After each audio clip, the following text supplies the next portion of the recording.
What you have described to me, rather than making you out to be cold-hearted and selfish, reveals a deepening of your natural sympathies, but all this lies outside your consciousness.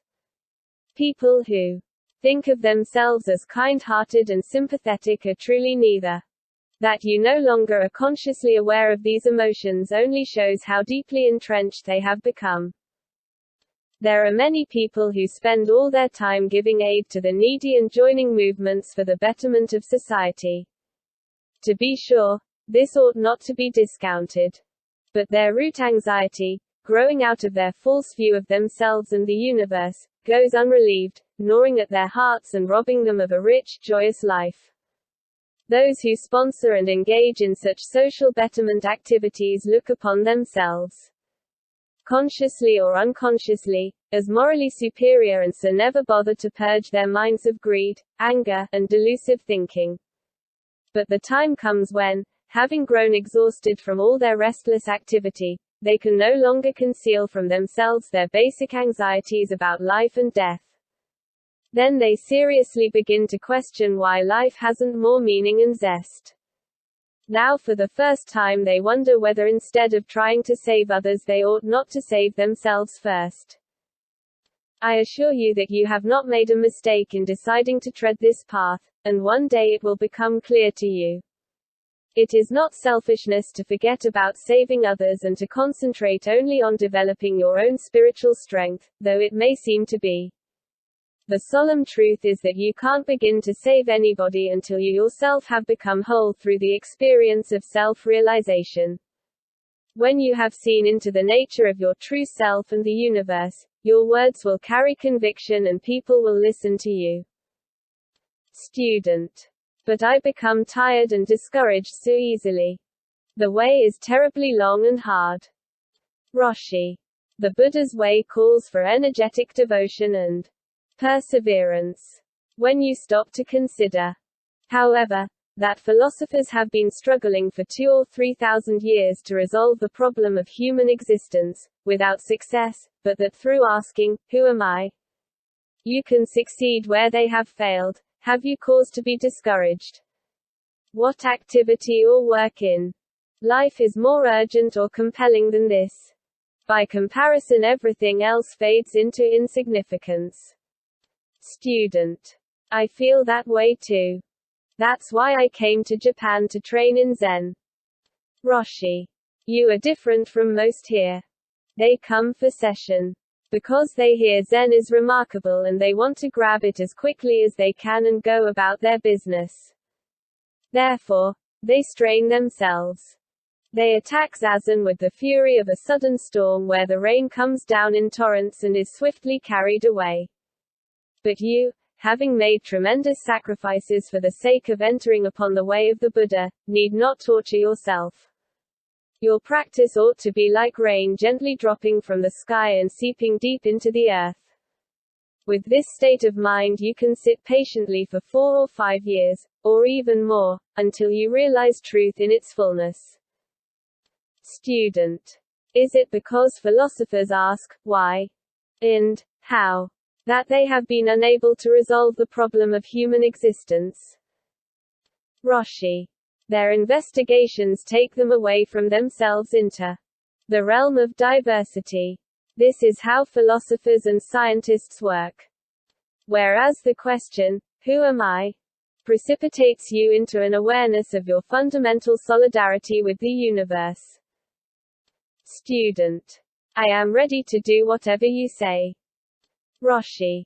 I feel that your training up to now has not been entirely suited to your temperament. However, you must not think that the time you have spent in Zen has been wasted. It has been valuable in more ways than you are aware. I also feel that, for the time being at least, you ought not to be struck with the Kyosaku. Student. I can't tell you how nervous it has made me. In the last place I was doing Zazen, I spent 95% of the time fighting my reaction to it. Roshi. Had it been possible for you to communicate with your last teacher the way you and I are now able to, thanks to this interpreting, a different practice might well have been assigned you. In any case, Hereafter question yourself, who am I? With sharp yet unruffled penetration. Roshi. Have you anything to say? Student. Yes. A few days after the last session, I suddenly realized in a new way that seeking excitement and pleasure and trying to avoid pain, which has been the story of my life, was senseless, since it was always followed by an aching hollowness. Now, even though this insight had come to me with great force, along with an exhilaration which persisted throughout the day, within a week the old feeling of flatness and meaninglessness of life, together with a craving for excitement, returned. Is this natural or unnatural? Roshi. To wish for a fuller, happier life than your present one is natural and commendable. What is not commendable is to despise your present state while yearning for a more exalted one. In giving yourself over wholly to whatever you are doing at the moment, you can achieve a deeper and richer state of mind. Am I answering your question? Student. I haven't come to the crux of it yet. When I feel this way, I want to get away from myself, to run off to a movie or to stuff myself with loads of rich food. My question is, should I indulge these desires or fight to repress them and continue with my zazen? Roshi. Your question is a vital one. It is unwise either to repress your feelings or to cling to them. There are people who, when they feel as you do, either get riotously drunk or eat themselves sick. Of course, you are not that kind of person. The point is, it is all right to go to a movie occasionally if you go to one you enjoy and not to just any movie. Likewise, when you have an irresistible urge to treat yourself to a feast, eat food that you not only enjoy but that is nourishing as well, and don't overeat so that you are sick the next day.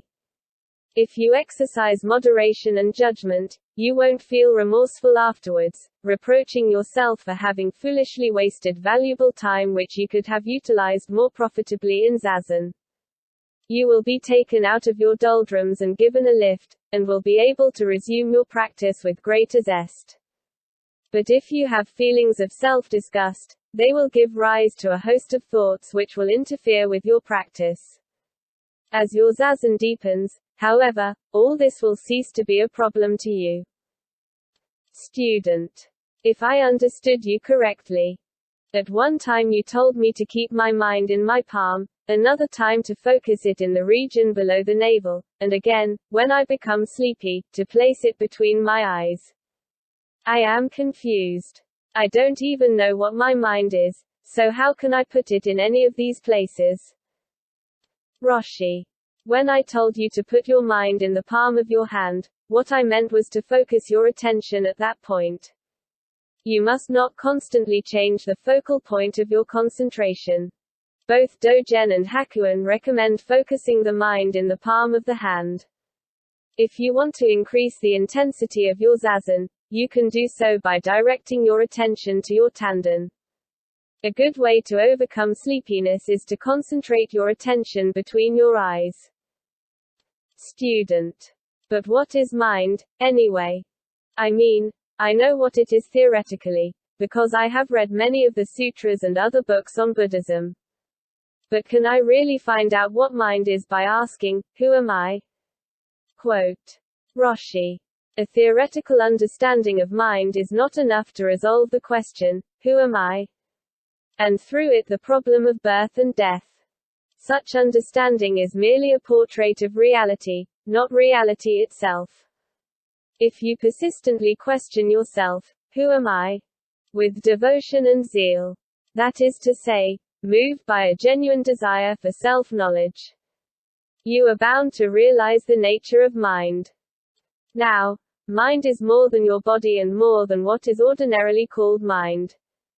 The inner realization of mind is the realization that you and the universe are not two. This awareness must come to you with such overwhelming certainty that you involuntarily slap your thigh and exclaim, "Oh, of course." Quote. Student. But I don't know who it is that is asking, who am I? And not knowing this, or who it is that is being asked, how can I find out who I am? Roshi. The one asking the question is you and you must answer. The truth is, they are not two. The answer can only come out of persistent questioning with an intense yearning to know.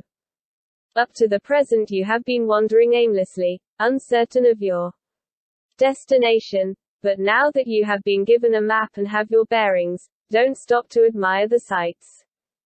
March on. Student. You have said that we are all inherently perfect. Without a flaw. I can believe that in our mother's womb we are, but after birth we are anything but perfect. The sutras say that we are all beset by greed, anger, and folly. I believe that, because it is certainly true of myself. Roshi.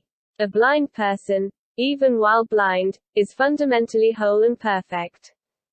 The same is true of a deaf mute. If a deaf mute suddenly regained his hearing, his perfection would no longer be that of a deaf mute. Were this saucer on the table to be broken, each segment would be wholeness itself. What is visible to the eye is merely the form, which is ever changing, not the substance. Actually, the word perfect is superfluous. Things are neither perfect nor imperfect, they are what they are. Everything has absolute worth, hence nothing can be compared with anything else. A tall person is tall, a short person is short, that is all you can say. There is a koan wherein replied to the question, what is the Buddha? The master answers, the tall bamboo is tall, the short bamboo is short. Kensho is nothing more than directly perceiving all this in a flash. Student. I am still having trouble putting my mind in the palm of my hand. Roshi. What is the matter? Student. It is a strain for me to focus my attention there while exhaling. My concentration becomes disrupted. Roshi.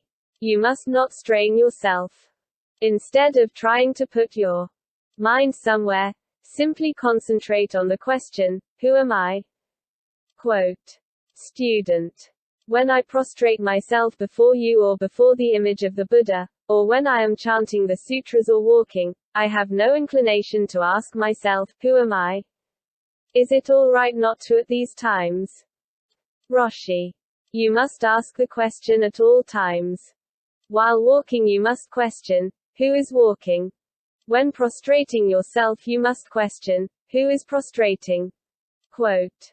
Student. Or else, who am I? Quote. Roshi. Yes. It amounts to the same thing. Student. In addressing everybody last night you said that when we went to bed we should not separate ourselves from our koan but continue the questioning even during sleep. I find that I forget my koan quickly when I am sleeping because I dream a lot. The dream world seems to be another world from that of, who am I? Dreaming is such a waste of time and energy. How can I avoid it? Roshi. Generally, active people who have little time for sleep dream only occasionally, whereas those who sleep long hours have many dreams. Also, those who have much time on their hands tend to dream a great deal, as do those who sleep on their back. One way to stop yourself from dreaming, of course, is to sleep less, but if you don't get enough rest, you are likely to nap during zazen. You will notice in pictures of the reclining Buddha that he is resting on his right side. For many reasons this is a good position for sleeping. Student. In my work, either doing laundry or cleaning up, I often find myself daydreaming. What can I do about that? Roshi. While cleaning continue to question, who am I? No other thoughts will enter your mind if the questioning is sufficiently intense.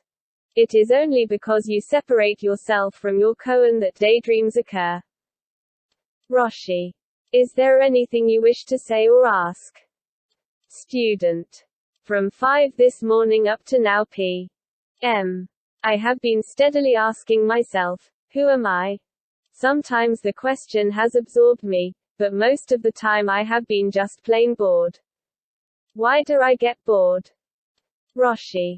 Probably because you are not yet convinced that through such questioning you can perceive your true nature and thus attain lasting peace of mind. When those who have experienced a great deal of pain in life hear the truth of Buddhism and begin to practice Zazen, they usually want to get Kensho quickly in order to relieve their own sufferings as well as those of others. Student. Part of the reason I find it so hard to concentrate is that the new monitor we have is roaring at us all and clouting everyone so hard. Roshi. You need only ask yourself, who is listening to all this shouting? Don't make a problem of it. It is no concern of yours. Student. It is impossible for me to be indifferent to it. On either side of me the sitters are being struck so hard that I shudder every time I hear the Kaisaku. I tried to ask myself, who is listening to all this horrible shouting? But I was so upset I couldn't continue.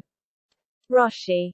These people around you are close to Kensho. That is why they are being struck so hard. To spur them on to a last desperate effort.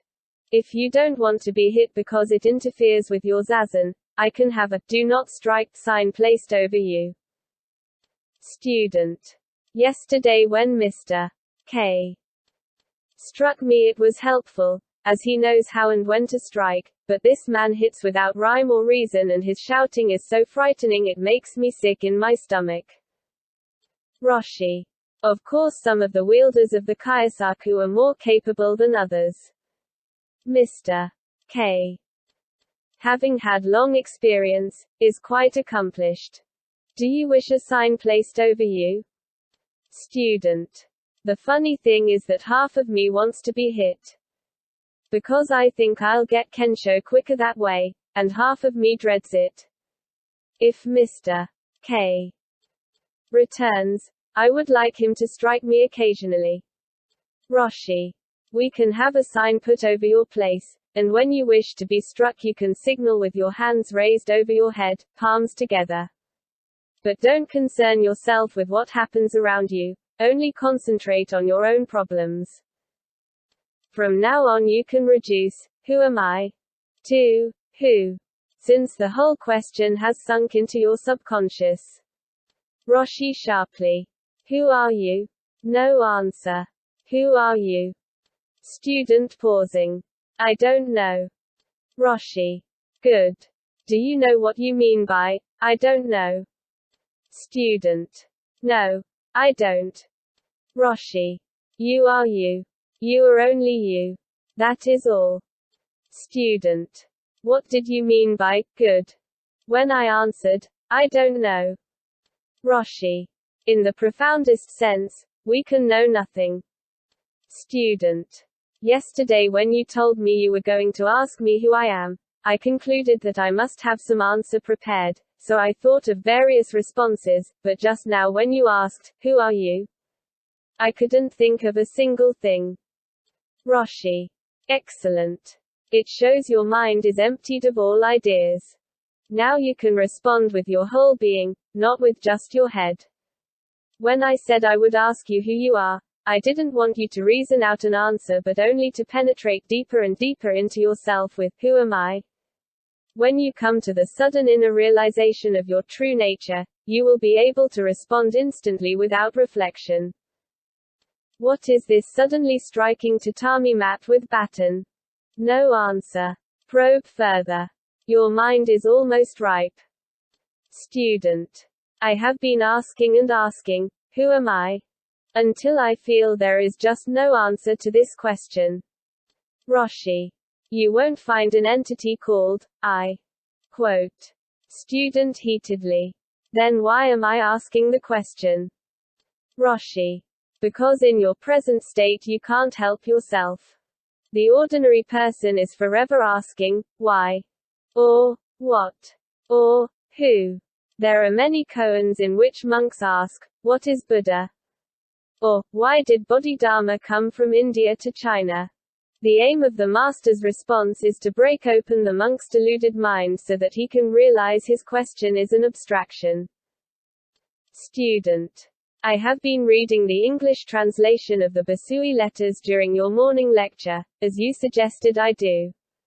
At one point Bossuet says, "Who is the master that moves the hands?" Quote. Roshi. There is no real answer to who, what, or why. Why is sugar sweet? Sugar is sugar. Sugar. Student. You told me earlier, you are you. All right, I am I. I accept that. Isn't this enough? What more need I do? Why must I keep struggling with this question? Roshi. Because this understanding is external to you. You don't really know what you mean by, I am I. You must come up against this question with the force of a bomb, and all your intellectual notions and ideas must be annihilated. The only way to resolve this question is to come to the explosive inner realization that everything is ultimately reducible.